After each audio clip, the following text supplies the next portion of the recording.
Trapix HD kysyy, koska puppeduppei? Kysy please jepujelta, älä minulta, tänne ne Pukin kysymykset. Et sä varmaan mitään pahaa tarkoittanut, eli sinä tykkäät pupeista. Puppe on kiva koira, ja ne dupit on aika hauskoi. Tejou 50 kysyy, Pukki, tykkäätkö kyrvästä? Hei, vittu!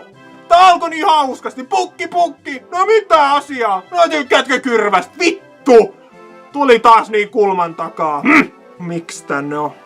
Ja tää on sitten sitä. Tänne on jotkut lähettänyt viestei sen, kun aika on loppunut. Niinku, mä ehtinyt. Okei, voi olla, ettei ehtinyt, mutta sen takia Pukki varasi viikon ajan, että kai sitä nyt nykyajan nuoret, aikuiset ja lapset te käytte edes kerran siellä YouTubessa. Ja Pukki yritti laittaa sen just silleen, että teillä oli se viikko aikaa jättää se viesti. Kyllä teillä oli aikaa, mutta sitten ei vaan keretty, niin Pukki nyt vaan tälleen kylmästi. Skip.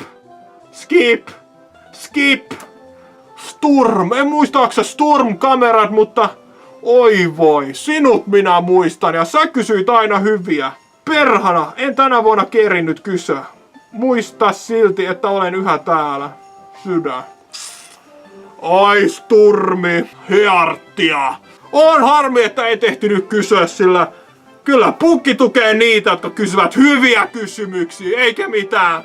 Onks Pukilla tämmönen vai tämmönen niin? Garomasta, sinunkin nimesi muistan. Oi Ganondorf, jee, hyvä pahis.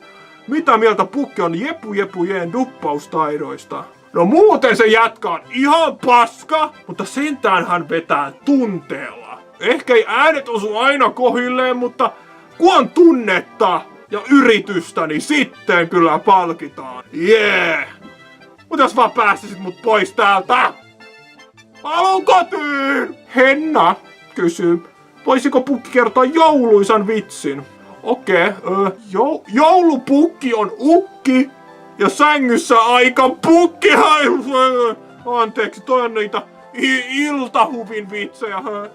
Lapset unohtakaa, ei. Jonne X, Man D kysyy, onko muorilla tiukka taikinahymiä?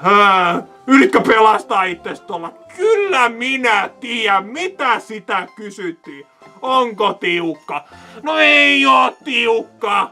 Mutta sit jos oikeesti kysyit taikinasta, no en tiedä miten taikina voi olla tiukka, että en tiedä, mutta kyllä Pukki tietää, mitä tässäkin taas haluttiin tietää.